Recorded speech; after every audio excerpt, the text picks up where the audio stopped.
Welcome to the Landing Out the Bottle podcast. I am your host, Mr. Leach, and it's good to be back talking Charger football with you guys. Man, it is a great time to be a Charger fan, no lies. Today we discuss the state of the franchise. Now that the dust is settled after the free agency, the draft, and we had our famous undrafted free agent rush. We'll look at the whole roster. We'll see where we at, where our strengths are, what our weaknesses are, and where I wish we would have improved more, where I think we did a solid job of improving. So, yeah, without anything else to say, let's go ahead and get to it. So we started at the quarterback position, where we had the big dog Justin Herbert.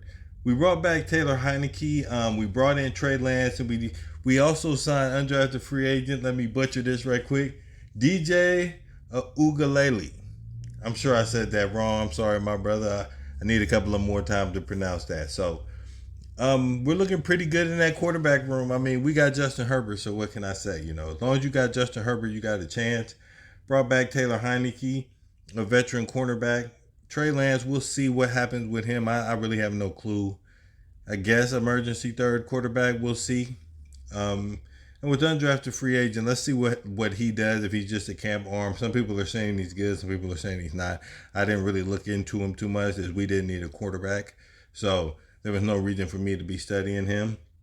I did think we should pick up a quarterback late in the draft, but once we signed Trey Lance, there was no need for that. So they was able to get him with undrafted free agent. So we have 4 quarterbacks, right? We brought in 2 players. So we bring 2 back. We bring in 2 players. So I'm thinking right now that it's an A, but Justin still has to show me some stuff. That's why he's not an A+. I know last year was phenomenal, but that end of that season game, the way that happened, man, that was rough. So he's got to show us something. Now he's got all the weapons that he needs. So we'll see what happens this year. It should be a fantastic year, but I'm going to say we're in great position as a quarterback. We got our franchise guy. We don't need to add anybody else. Really, everybody else we add is just icing on the cake. Taylor's a veteran, so we're really, really good and really, really good shape at that quarterback position. At the running back position, now this is very, very great. We brought in Najee Harrison.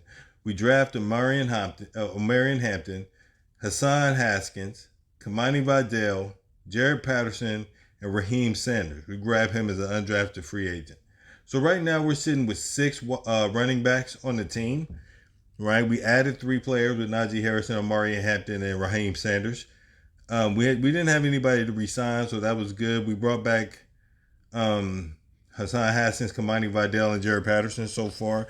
I'm pretty sure Jared Patterson's still on the squad. One of you guys can correct me if I'm wrong on that, but I'm pretty sure that he's still on the squad. So, man, we are in great shape at the running back position. This is what makes it look like a hardball team. You have 2 for sure ground and pound guys. And one of those guys is really, really great out of the backfield. So you have a dual threat weapon there, and you got guys that you're gonna get sick of tackling, running downhill on you between the gaps. So they're looking really, really good at that. Now the questionable person is not Kamani Vidal, but Raheem Sanders. You guys know I liked Raheem Sanders. I didn't think he would go undrafted. I thought he would be a late pick, but we were able to get him as an undrafted free agent, and that's just amazing. So I'm glad that we were able to get him. He did slip because of some injuries, so we'll keep an eye on those injury concerns. But yeah, that was a great guy to bring in. Hassan Haskins, he's familiar with Harbaugh. He played for Harbaugh. I'm not impressed. I don't know if we'll keep him or not. We'll see who wins out though. We'll see who wins out. So those top 2 guys, they're not going to be fighting for a position. But Haskins, Vidal, Patterson, and Sanders, they'll all be jockeying for position. Third, maybe they'll carry another 4 running backs this year, which that would be great. Because if you have these guys, Najee Harris and Amari Hampton, just bullying people, and then you bring in Raheem Sanders and he's just bullying people, then you bring in Vidal and he has a change of pace. So, that's a very, very, very deadly running back room. So that's what really makes it look like a hardball squad.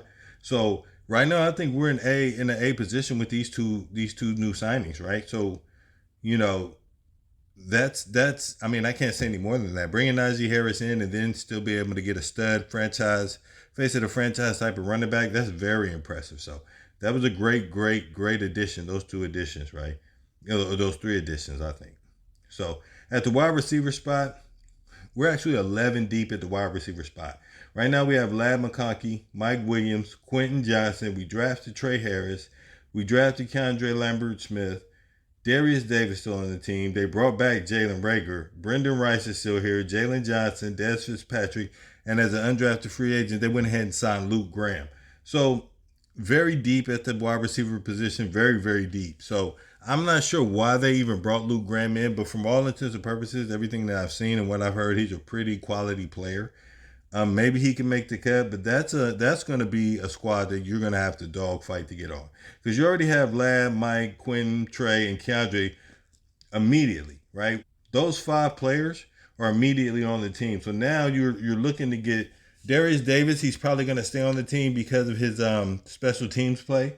So now that's six guys that are for sure on the team. Jalen Rager they re-signed, so that's seven.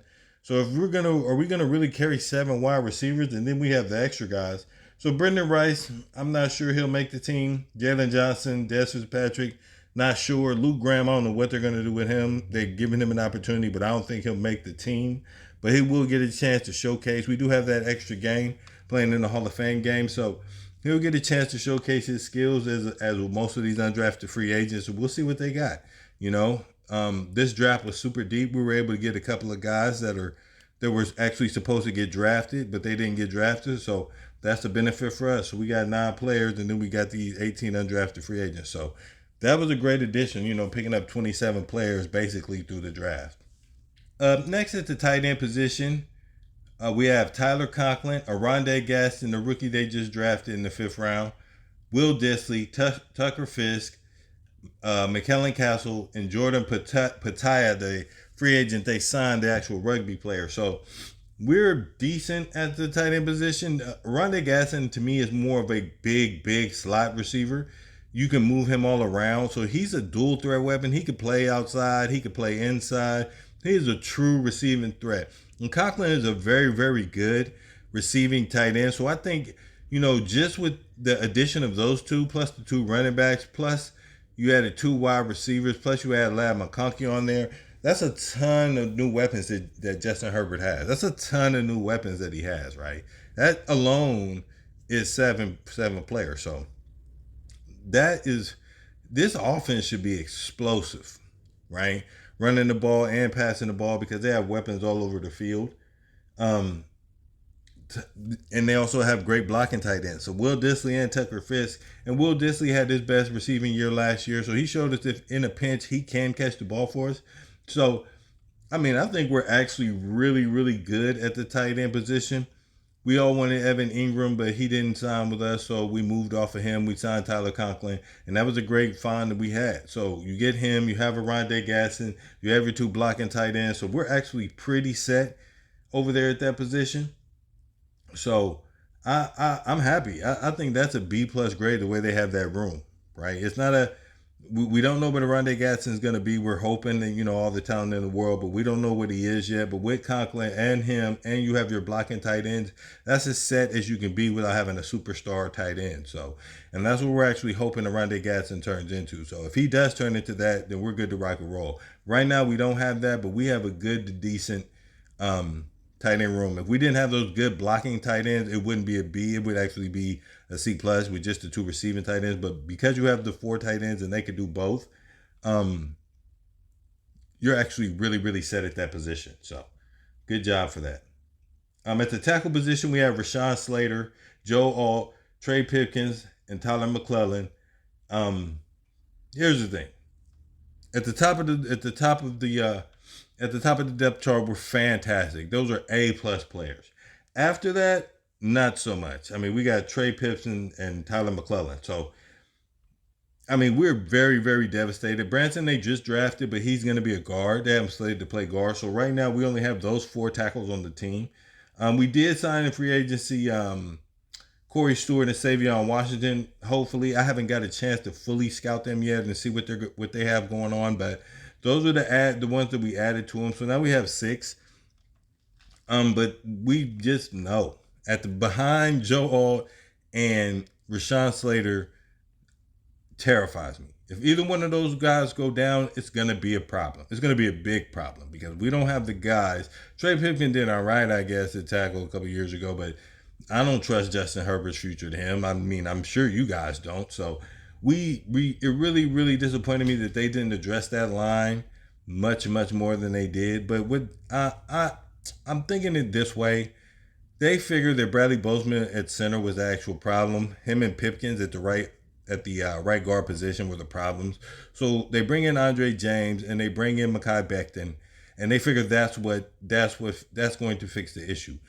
They say they're going to try Zion off at center, but then who are you going to have at guard? So because you didn't add too much in the guard spot, I mean Branson, but we don't know what he's going to be.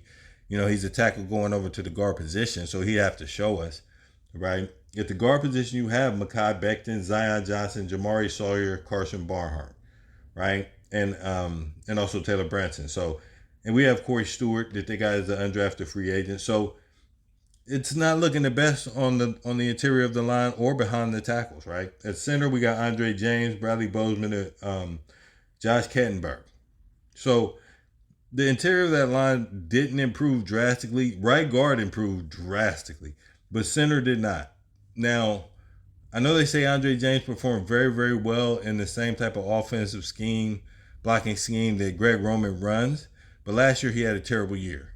And we have yet to see if he can bounce back to that old Andre James that was doing fantastic for the Raiders. He has to show us that. We can't just assume that he's going to go back to that form.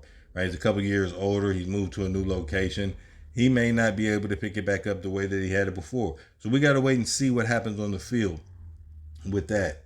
And you don't really have no depth behind there because you still have Bradley Bozeman, right? You have Josh Kattenberg, who's an undrafted free agent. We don't know what he is, so he may not even make the team. So the interior part of the line really should have been addressed heavier than it was, but it wasn't. So we have to deal with it. We're hoping that these two additions are going to fix the issues that we had, because other than that, all the weapons in the world, it's not really going to matter because Justin Herbert's going to be on his back, or he's going to be running for his life, or he's going to be tossing the ball before he needs to toss the ball up, and he's going to start throwing picks, right? That is the one thing that I wish they would have done. Maybe they can pull off a trade or something. Now that you have these two new wide receivers, maybe you could pull off a trade for QJ. You know what I mean? And try and get you a pretty good, decent, young interior offensive lineman. Maybe you have to give up a pick next year with it, but maybe something like that could happen. But there still needs to be some movement done to the interior of that line because they didn't do it in the free agency or in the draft, which was a little upsetting. But so the interior offensive line, well, first of all, with the tackles, I mean, as long as you got Rashawn Slater and Joe Alt, it's an A+ all day. But if either one of those two go down, right now you drop down to a C+. If you got them both, you're A+. But if one of them goes, the other side is going to be so terrible, it's going to drop you all the way down to a C+ grade. So, and with the interior of the offensive line, Mekhi Becton is there. So with Mekhi Becton there, that really helps you. But with Zion Johnson and Jamari Sawyer and Bucky Williams behind there, yeah, no. I'm gonna go ahead and give that a C+. And the only reason that's a C+ is because Mekhi Becton. We take Mekhi Becton away, and this interior offensive line is no good at all. So I wish they would have did a much better job addressing that interior offensive line. But you never know. They may feel like they've developed these guys, and these guys have turned the corner. And we'll see. We'll see. And just those two additions are gonna help them. But that's something we're gonna have to wait and see. At the fullback position, we got Scott Matlock. The same thing. We didn't add anybody that I know. Actually, I did hear they might have added a fullback, or they were looking at a fullback. I'm not 100% sure, but as of the time of me looking, Scott Matlock was the only fullback that was signed to the team. So now let's go ahead and switch to the defensive line. In the defensive line, we re-signed Tier Tart. We got Jamari Caldwell. We signed Deshaun Hand. We we still already had Otito Ogbonya. Naquan Jones, we brought him in. Justin Aboigbe, we already had him. Christopher Hinton, Scott Matlock, Taylor Ayers, I think it is, he was an undrafted free agent, and Josh Fuga, undrafted free agent. So we got a lot of bodies on the defensive line. We got 10 bodies. These are defensive tackles, nose tackles, and defensive ends. So we have 10 right now. So we have a ton of bodies on that line. A ton of bodies. The problem is all of these bodies are unproven. We know Tier Tar had a pretty good year last year, but as the main guy, we don't know what that's gonna look like. Jamari Caldwell, I'm pretty sure he'll be great on the inside of the line. I have no doubt that he's a rookie that's gonna come in and hit. So I am excited about that, but the rest of these guys haven't shown us too much, so we're gonna have to wait and see with our defensive line. Right now, I'm saying it's about a C grade because you did bring back Tier Tar and you got a pretty good rookie. So other than that, this is another one that they should have addressed. This is one of the reasons that I wanted to trade back in the draft and acquire a few more picks. Not sure if they were presented with the opportunity to do that, and plus they got Amari in Hampton, so I don't know if they would have even if they did. But at the same time, we weren't able to address the interior of this line, and we weren't really fully able to address the trenches. So that being said, Tiatar did have a good year, and Jamari Caldwell, he's gonna be pretty good when he comes into the league. So that's something I look forward to. Naquan Jones, I hope he can do something for us. And so the same with Deshaun Hand. We brought these guys in. They weren't really expected to carry a lot of the load. They're supposed to be rotational pieces. So these are just backups that come in, give the guys a rest. So we're gonna really have to wait and see with the defensive line. We averaged 4.7 yards per carry. And a lot of guys are confused with where we were as a rush defense, but we were 26th, I think it is, 27th, averaging, giving up 4.7 yards a carry. So basically, you run the ball 3 times, it's first down every time. Almost two. Almost every 2 times you run the football, you're getting the first down. So that Jamari Caldwell comes in and he stops a lot of that. Hopefully, that big body, he can just eat up space. So hopefully that's what he does. He comes in and he puts a stop to that, takes us down. Because being the 26th, 27th in rushing defense, man, that's brutal. Okay? We don't want to go through that again. Now, at the edge position, we have Khalil Mack, Tuli Pelotu, Bud Dupree. We drafted Kyle Kennard, Caleb Murphy, Tremont Morris Brash, Chris Collins, Colin Guidry, and Garmin Rudolph, both undrafted free agents. So we have a lot of bodies. We have 9 bodies at the edge position. So we got some guys, man. Khalil Mack coming back. Older player, still solid. Tuli is a young thunderbolt. He's a lightning bolt. He's finna come really ball out this year. I think this is his time. He gets to shine. And Kyle Kennard, I think it's going to be a fantastic edge rusher in this league.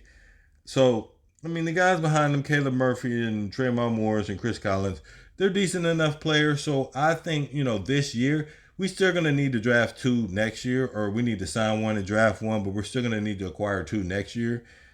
Some really high-end talent at that position because you only have Tuli and Kyle next year. As far as what you would consider your star players, Khalil, we'll see if he retires. Bud, we'll see if they bring him back. I'm pretty sure these guys both would love to stay on the team.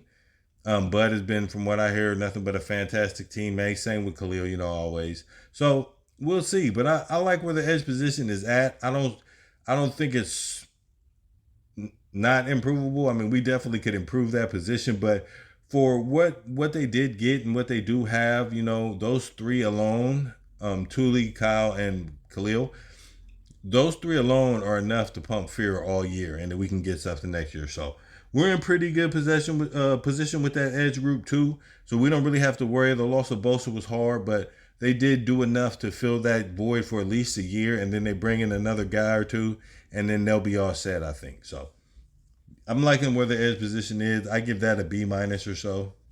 Sounds about right.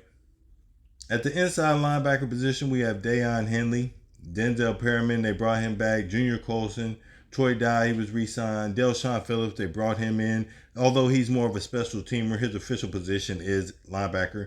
Jeremiah Jean-Baptiste, and Marlo Wax is an undrafted free agent. Now, Marlo Wax, I've heard very good things about him. Again, I haven't got a chance to sit down and really look at the undrafted free agents, but from what I've read and what I've heard about him, he should be a pretty good player. I'm actually excited to go look at his film and see what I see on him.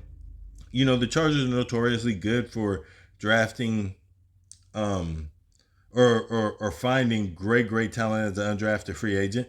So if this is, from what I hear, if this is all good, it's going to be an interesting review of him and what he does. So I'm excited to see a lot of these undrafted free agents, man. That they do draft a lot each year. They got 18 this year. So they had me pretty excited to actually go back and take a look and see what we actually got.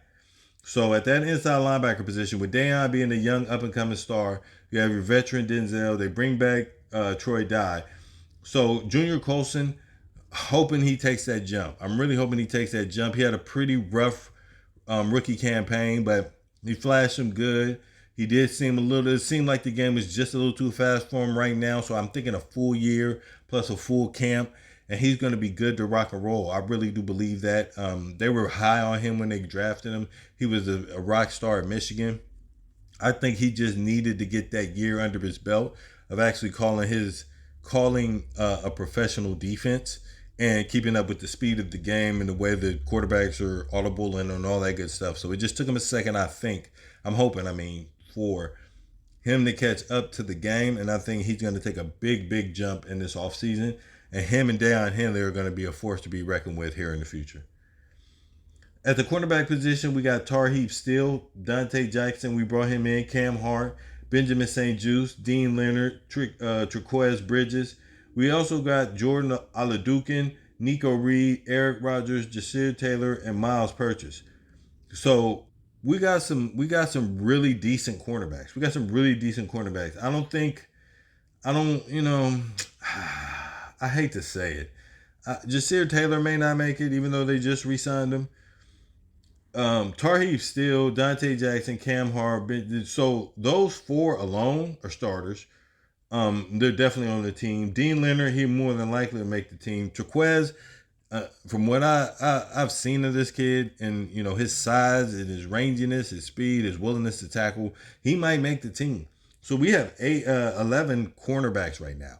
So it's going to be a lot of guys that don't make it. But as far as body wise at that position and the skills that we have at that position, a lot of these guys are big, strong, fast DBs. And that's what Jesse Mentor likes in his defenses. So they really did a fantastic job of putting together a team that both the offensive coordinator and the defensive coordinator fit both of their schemes really, really well. They didn't do as well with the interior offensive line as they did with the defense in general. Even though they didn't make a ton of moves, they made some really, really good, solid moves for that defense, which was already pretty much elite. The biggest deal on that defense was the fact that they kept giving up yards on the ground. So they've addressed that, bringing in those three players. They've really addressed the interior of that defensive line. They just weren't able to do it on the offensive line. But, the whole team is really, really stacked. Now, at safety, we have Derwin James, Alohi Gilman, Elijah Molden, Tony Jefferson, R.J. Mickens, the rookie. We got Kendall Williamson, Jalen Jones, undrafted free agent, and Amani Johnson. So the safety position is deep too. With Derwin, Alohi, Elijah, and Tony Jefferson, I'm praying R.J. Mickens makes it on this team. That alone right there is 5 safeties. We have 8 right now. So to say the least, there's guys that are going to get cut. We have 89 players right now. Guys are going to get chopped. That's just what it is. This is, any squad you have Derwin James on, any position group you have Derwin James on, is going to be an A grade. So, come on, man. Derwin is the best. If he's not the best safety in the league, he's for sure top 3. So, and that's a hill I'll die on. So you can't tell me otherwise. Derwin is a monster. So that brings us up to 89 players. So we have a pretty full roster. Right now, we have 38 new players that they brought to this team. 38 new players. That's crazy.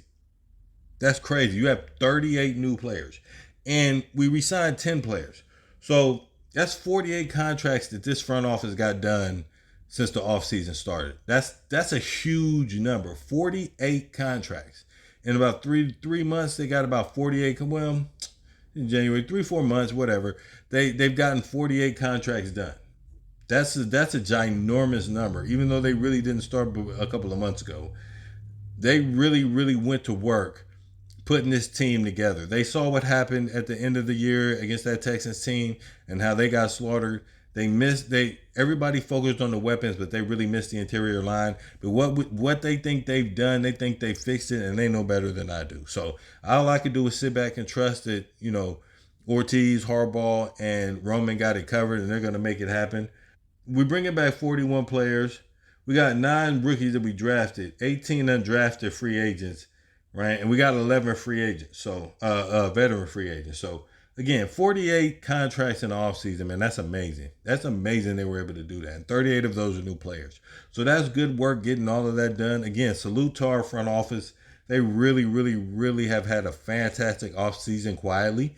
No big names, no big splashes, not spending a ton of money, filling the roster out, and then drafting very, very well, and then going into undrafted free agent pool and really picking. Raheem Sanders alone makes this a great undrafted free agents class. So just him alone. So and then they got 17 more. So we got to go through these guys, see what they're working with, see if they can do anything on the team, if they can make a roster, maybe special teams or whatever, whatnot. But we're in a great, great position. Great position. They had a very busy offseason and they have really, really gotten it done. Now this is starting to look like a Jim Harbaugh team. Like I said, it's big, it's tough, it's physical, it's nasty. They're looking to run the ball down your throat and stop you from running, to make you put the ball in the air and let their big cornerbacks come hit you or take the ball from you. That's what they're looking to do right now. They're looking to clog the middle of the field, force you into the air, have either one of their linebackers pop one of these tight ends coming across the middle, or have one of these big DBs pop one of their wide receivers going deep, and then take the ball. That's the smash mouth they're trying to do, and I can't wait to actually see it. I'm very excited. I'm sure all of you guys are too. So overall, I think we're in really good position. We're probably at B grade right now as a team. We do again. That offensive line hurt us a lot. It hurts us a lot. The D line, they could have done more, but that interior of that offensive line, I'm just not sold yet. I can't. I need to be sold on that. But we'll see, though. We'll see, man. I'm hoping. You guys know we're hoping that they pull it off, and they're really a fantastic position group. I can't wait to see. But anyway, that's all I got for you guys today. Thank you guys for joining me on the Lightning Out the Bottle podcast. Don't forget to like, comment, and subscribe, and hit that bell notification so you get my videos first. And always, bolt up, lightning out the bottle, baby. Let's go.